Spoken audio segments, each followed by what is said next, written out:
Yes, oke. Ceritakan saja, ini bisa memotivasi tentang kesungguhan, kerja keras, begitu Mbak?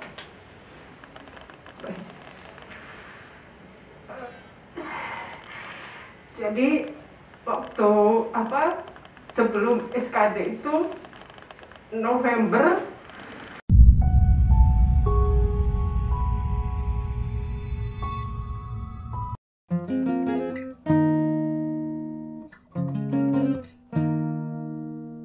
Assalamualaikum warahmatullahi wabarakatuh. Salam sejahtera, shalom, salam kebajikan, namo buddhayo, om swastiastu.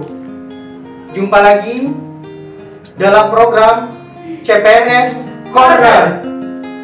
Saya Rudi Kurniawan akan menemani teman-teman dalam acara CPNS Corner.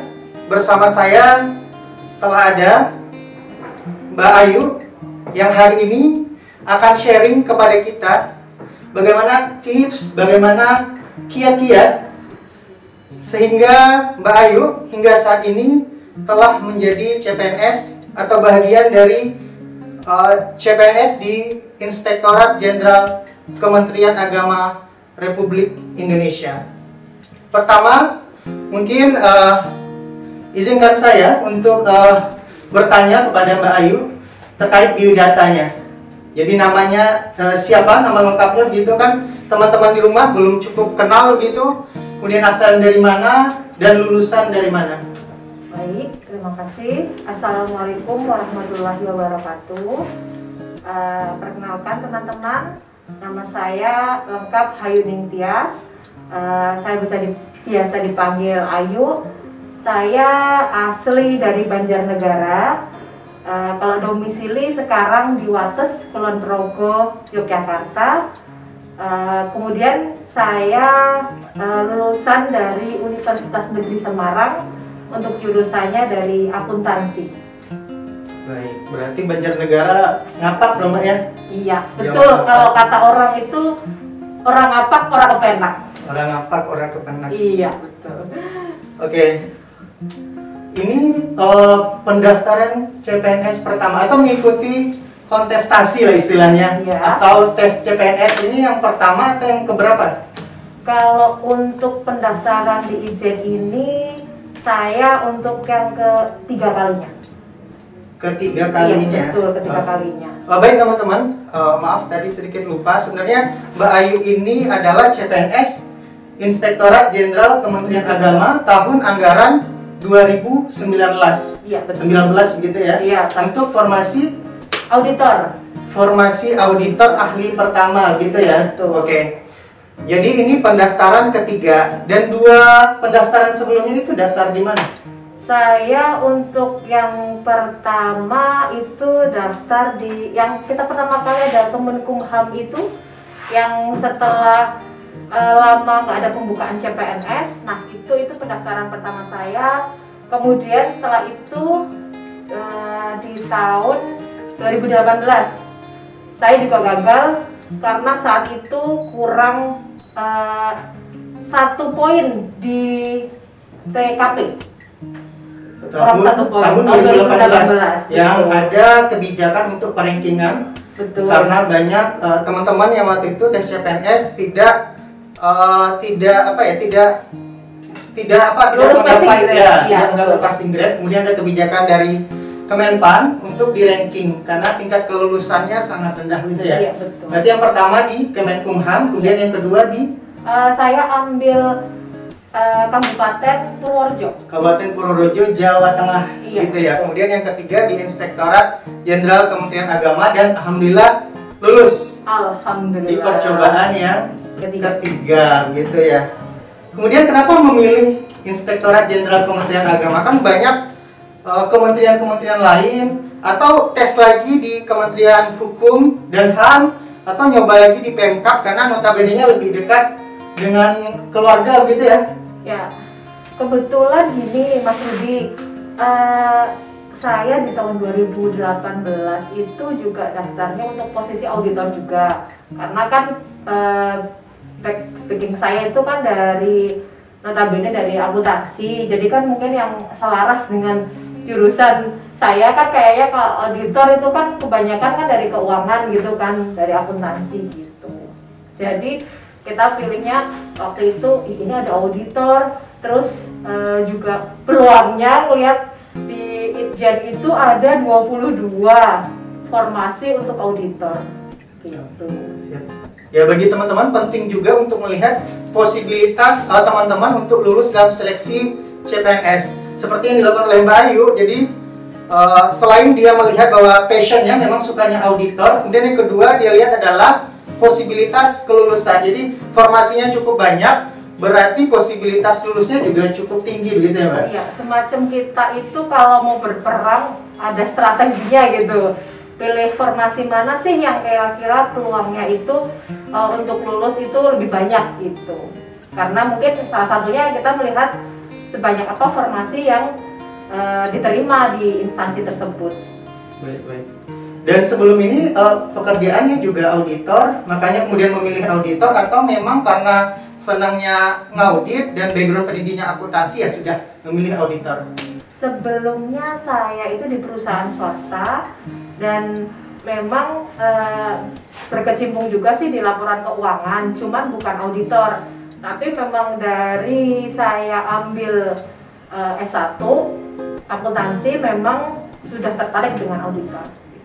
Oke, sudah tertarik jadi auditor dan alhamdulillah sekarang jadi CPNS Itjen Kementerian Agama untuk formasi auditor. Alhamdulillah. Kemudian selanjutnya bagaimana pengalaman dari tes CPNS tahun anggaran 2019 mulai dari administrasi, SKD, dan SKB. Itu bisa diceritakan pada teman-teman semua yang di rumah, karena CPNS tahun anggaran 2019 itulah CPNS terpanjang sepanjang sejarah gitu ya. Iya betul. Karena dari 2019, 2020, masuknya 2021, apalagi ada COVID gitu ya. Jadi cukup menguji kesabaran. Akhirnya kesabaran membuahkan ya hasil seperti yang dinikmati oleh Mbak Ayu. Alhamdulillah sudah bergabung di Itjen Kemenak RI. Coba mungkin bisa dijelaskan, Mbak. Baik. Seperti yang kita ketahui bersama, CPNS tahun anggaran 2019 itu kan memang memakan dari 2019, 2020 sampai 2021 kan. Nah, di tahun 2019 itu kan kita sama-sama untuk melakukan adanya seleksi administrasi dulu kan.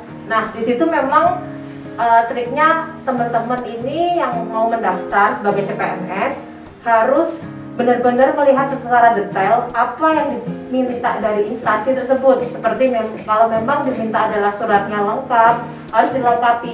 Bahkan kalau ada kesalahan menulis surat di surat lamaran, tanggalnya itu pun bisa menjadi kesalahan akhirnya fatal, tidak bisa lulus administrasi dan otomatis tidak bisa mengikuti seleksi selanjutnya, seperti itu.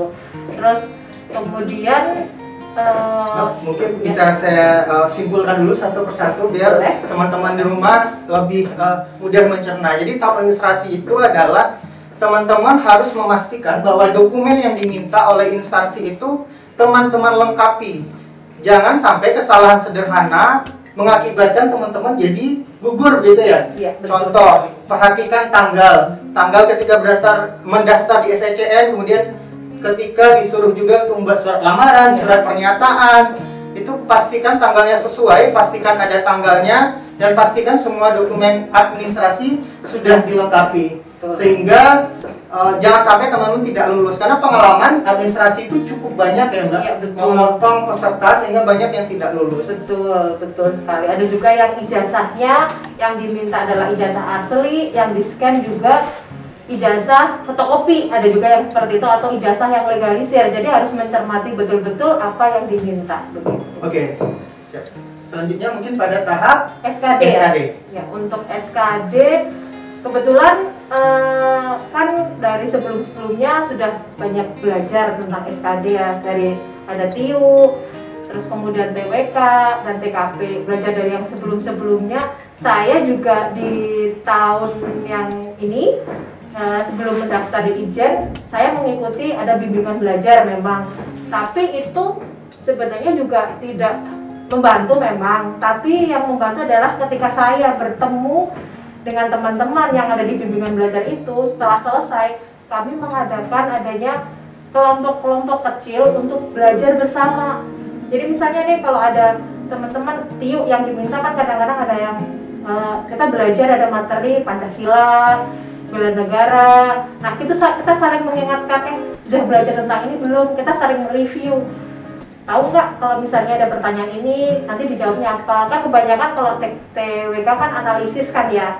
Nah gitu. Terus kemudian kita belajar tentang TIU pun kita sering-sering latihan. Ketika ada soal yang kita anggap ini caranya seperti apa, kita saling sharing gitu. Terus kemudian TKP juga yang nggak kalah pentingnya, kita sering tipsnya ini kalau jawabannya ini, pertanyaan ini adalah jawabannya apa. Nah kita saling sharing di situ. Kita membuat kelompok-kelompok kecil yang seminggu bisa 3 kali kita bertemu, kemudian kita saling belajar begitu kalau untuk SKD. Baik teman-teman, kalau pada tahapan SKD memang Mbak Ayu mempersiapkan dengan sangat luar biasa dengan bergabung dengan bimbingan belajar. Tapi yang lebih terasa efek keberhasilannya itu lebih kepada kelompok-kelompok kecil yang dibentuk setelah bimbingan belajar itu, di luar jam bimbingan belajar itu ya. Itu kita membentuk kelompok kecil sendiri sih, bukan dari bimbingan belajar. Bukan dari bimbingan belajar. Jadi teman-teman, sebenarnya untuk saat ini banyak sekali ya media belajar. Teman-teman, kalau memang tidak ada biaya mungkin ya bisa dengan belajar dari YouTube gitu ya, dari YouTube, kemudian dari googling pun soal sekarang sudah cukup banyak, apalagi vlog-vlog terkait seleksi CPNS itu juga cukup banyak dan viewernya juga cukup banyak, dan menurut saya juga soal-soalnya lumayan update, kalaupun berbeda tapi konsep dasar soalnya hampir sama. Jadi ke teman-teman kalau di sela-sela mungkin kegabutan atau malam minggu nggak kemana-mana, ya sudah sambil nonton vlog-vlog itu juga lumayan sangat membantu teman-teman untuk menyelesaikan SKD, TKD, tes kompetensi dasar. Jadi tadi Bayu juga sempat jelasin ada TU, ada TWK, ada TU, kemudian ada TKP. Jadi TWK itulah tes wawasan kebangsaan gitu ya. TU tes intelijensia umum, kemudian TKP tes karakteristik pribadi gitu ya. Betul. Ada juga saya juga terbantu dari adanya Telegram. Nah di Telegram itu saya review soal-soalnya, saya berlatih sendiri soal-soalnya seperti apa yang kemungkinan kan kalau yang di tahun ini kan kebanyakan ya kita HOTS ya soalnya. Nah itu kita belajar tentang soal HOTS ini, polanya seperti apa sih yang diinginkan dari si pembuat soal gitu. Jadi penting buat teman-teman untuk melihat pola dari soal SKD, karena soalnya bentuk soal, konsep dasar soalnya itu sama, tapi mungkin dalam pengaplikasian soalnya itu berbeda, tapi konsep dasarnya sama. Kalau teman-teman pengen lihat apa aja sih soal SKD itu, teman-teman bisa lihat di Permenpan. Di Permenpan itu dijelaskan secara lengkap. TWK itu unsur-unsur soalnya apa saja, TU itu apa saja, TKP itu apa saja. Nggak mungkin soalnya akan keluar dari konsep-konsep, ada tools yang ditetapkan oleh Kemenpan gitu ya Mbak? Oke. Kemudian selanjutnya SKB. SKB, betul. Untuk SKB saya melihat dari ini ada di YouTube di dosen Deso itu. Nah saya belajar dari situ sih sebenarnya kalau untuk SKB-nya. SKB Kementerian Agama ada apa aja? Untuk SKB Kementerian Agama kita ada yang pertama itu ada tes praktek ya, kerja, praktek kerja, kemudian ada psikotes, wawancara, dan terakhir wawancara. Untuk SKB yang di praktek kerja ada bermacam-macam ya, kita di tentang pengetahuan tentang apa sih yang kamu ketahui nih kalau misalnya kita daftar sebagai auditor, apa sih yang kamu ketahui tentang auditor, fungsinya apa, nanti kamu ditugaskan menjadi apa, paling nggak mengerti lah, paham akan tugas dan fungsi auditor itu tersebut. Kemudian untuk yang psikotes hampir sama sih ya seperti TIU, nggak beda jauh dari itu. Dan kemudian untuk yang wawancara, untuk yang wawancara itu kita ada praktik untuk moderasi beragama. Aduh, maaf. Aduh.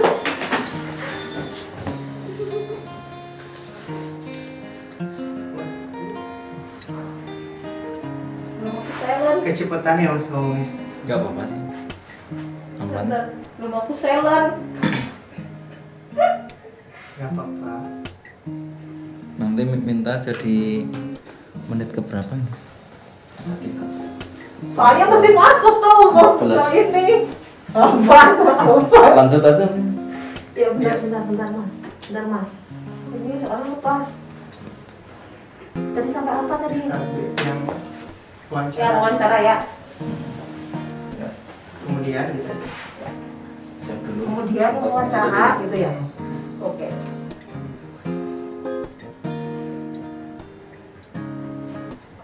Oke, kemudian untuk yang wawancara itu kita diminta untuk seperti praktek suruh baca ayat dalam Al-Quran, kemudian ada tidaknya tentang moderasi beragama. Karena kan untuk kita sebagai ASN harus moderat begitu dalam beragama. Baik teman-teman, tadi sudah dijelaskan oleh Mbak Ayu bahwa seleksi kompetensi bidang itu ada 3 subtes begitu ya. Yang pertama ada tes praktik kerja, kemudian yang kedua ada psikotes, kemudian yang ketiga ada wawancara atau interview begitu. Kemudian tes praktik kerja itu adalah terkait memang jabatan yang kita lamar. Kebetulan Mbak Ayu itu melamar pada jabatan auditor, sehingga yang keluar pertanyaan adalah seputar dengan auditor, seputar dengan inspektorat jenderal, baik itu aturan maupun tataran praktis begitu ya. Jadi teman-teman praktik kerja harus benar-benar menghafal teori ya, hafal tugas dan fungsi jabatan yang teman-teman teman-teman lamar. Kemudian teman-teman juga harus hafal dan mengerti undang-undang ASN juga ya. Betul. Undang ASN beserta aturan-aturan turunannya. Kemudian kalau psikotes ya sama seperti TIU. psikotes kebanyakan ya. Harusnya kalau teman-teman TIU lolos ya, kalau psikotesnya aman lah ya. Kemudian kalau personal ya memang terkait moderasi agama, Kementerian Agama juga mengeluarkan buku terkait moderasi beragama. Teman-teman bisa baca di sana bagi teman-teman yang mau melamar jabatan di Kementerian Agama. Kemudian juga tes agamanya juga ada ya, tergantung agama teman-teman. Yang kebetulan Mbak Ayu agamanya adalah Islam, makanya diuji adalah ya seputaran Islam, baca isi Al-Quran, menerjemahkan, kemudian sholat mungkin ya, dan lain-lain. Itu yang harus teman hafal. Kemudian dari proses SKD, SKB, ada nggak sih pengalaman-pengalaman yang menarik atau pengalaman-pengalaman yang kayak mengharukan begitu yang ingin Mbak Ayu share kepada teman-teman atau sobat Irjen di rumah gitu? Iya, jadi memang ada pengalaman yang benar-benar struggling menurut saya waktu SKD. This okay? Ceritakan saja, ini bisa memotivasi tentang kesungguhan, kerja keras begitu Mbak.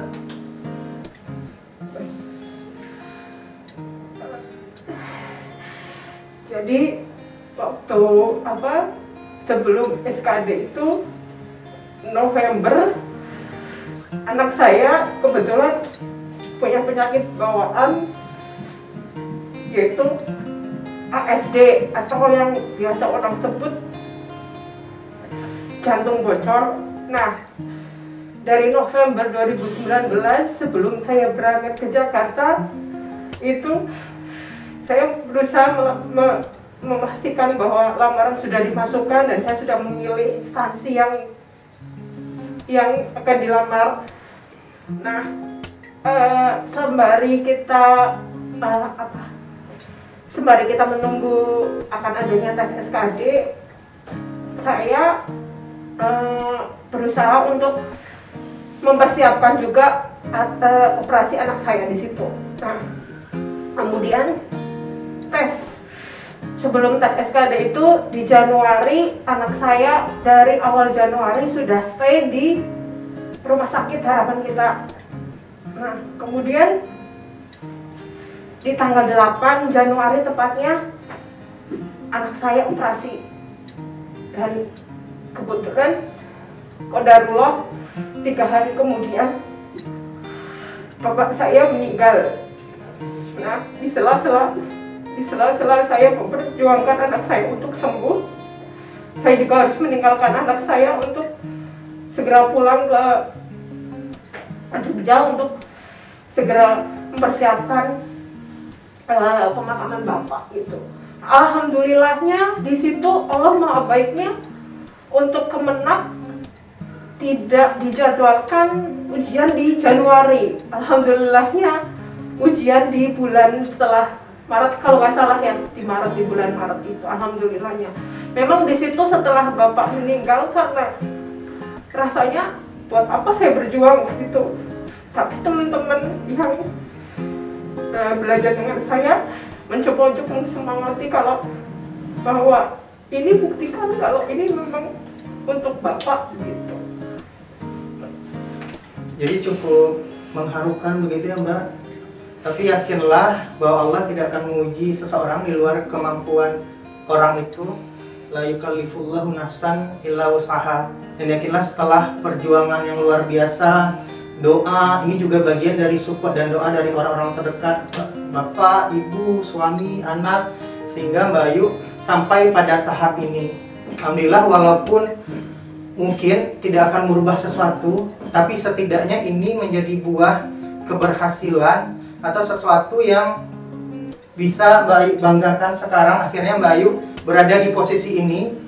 Makanya sobat-sobat dan teman-teman Ijen, bahwa tidak ada sesuatu yang instan. Ada perjuangan untuk menggapai atau mendapatkan sesuatu yang kita inginkan. Jadi teman-teman, kalau ada yang sudah berkali-kali nggak lulus CPNS, jangan menyerah. Harus mencoba lagi. Karena banyak perjuangan menyertainya, sehingga kalau lulus itu benar-benar nikmat ya Mbak.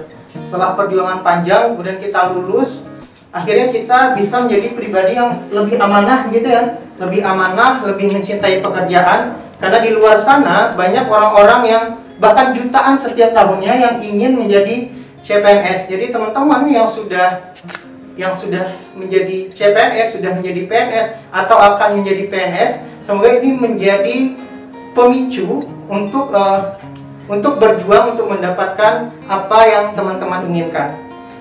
Kemudian ini terakhir, apa tips dan trik secara umum kepada teman-teman, baik secara mental, psikis, persiapan, materi, apa yang kira-kira yang selama ini Mbak Ayu amalkan dan Mbak Ayu merasa itu ampuh nih dan akan di-share ke teman-teman supaya teman-teman atau sobat Ijen di rumah juga bisa mempraktekkan begitu.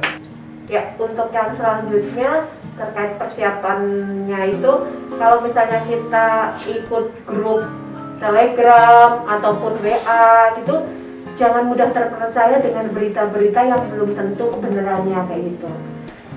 Sama yang terakhir, mungkin kalau memang kita sering-sering lah kayak misalnya sedekah, kebetulan memang saya percaya bahwa kalau kita sering membantu orang lain, apapun masalah yang kita hadapi itu kita juga tiba-tiba ada yang membantu begitu.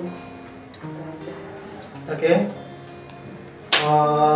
Pada intinya tadi Mbak Ayu ingin menyampaikan bahwa kalau memang PNS atau CPNS lah rezeki teman-teman, pasti Allah akan memudahkan jalannya, akan menunjukkan jalannya, karena rezeki itu konsepnya min haitsu la yahtasib, jadi dari segi yang tidak diduga-duga. Kalau memang rezeki ya sudah datang saja. Kemudian ya sudah santai saja, nikmati prosesnya. Kalau tidak lulus ya ujian lagi, ulangi lagi. Kalau memang harus belajar ya sudah belajar, nikmati prosesnya sehingga ketika lulus teman-teman atau sobat Ijen benar-benar menikmati kelulusan itu. Karena Allah memberikan apa yang kita butuhkan, bukan apa yang kita inginkan. Mungkin saja ketidaklulusan teman-teman sebelumnya, Allah ingin menyelamatkan teman-teman dari sesuatu yang kurang baik begitu ya. Kemudian percayalah bahwa takdir itu tidak akan mungkin salah alamat. Kalau memang Mbak Ayu akan lulus CPNS Itjen Kementerian Agama tahun anggaran 2019, ya beliau akan lulus. Buktinya Mbak Ayu sekarang ada di sini di Inspektorat Jenderal Kementerian Agama mengabdi menjadi CPNS yang nantinya juga akan diangkat jadi PNS, kemudian jadi auditor begitu ya. Baiklah teman-teman, Sobat Ijen, terima kasih telah bersedia meluangkan waktunya mendengarkan sharing kita kali ini. Cukup mengharukan sharing dari Mbak Ayu. Semoga pengalaman ini dapat menjadi motivasi teman-teman untuk menggapai cita-cita, untuk mewujudkan mimpinya menjadi CPNS. Dan untuk teman-teman semua, jangan lupa pantengin terus program Itjen Corner, karena masih banyak ya Mbak tamu-tamu lainnya, teman-teman CPNS Itjen Kemenak yang akan sharing pengalaman terkait CPNS, seleksi CPNS, tips and trik, dan pengalaman sehingga lulus CPNS gitu ya. Baiklah, terima kasih atas perhatiannya. Assalamualaikum warahmatullahi wabarakatuh.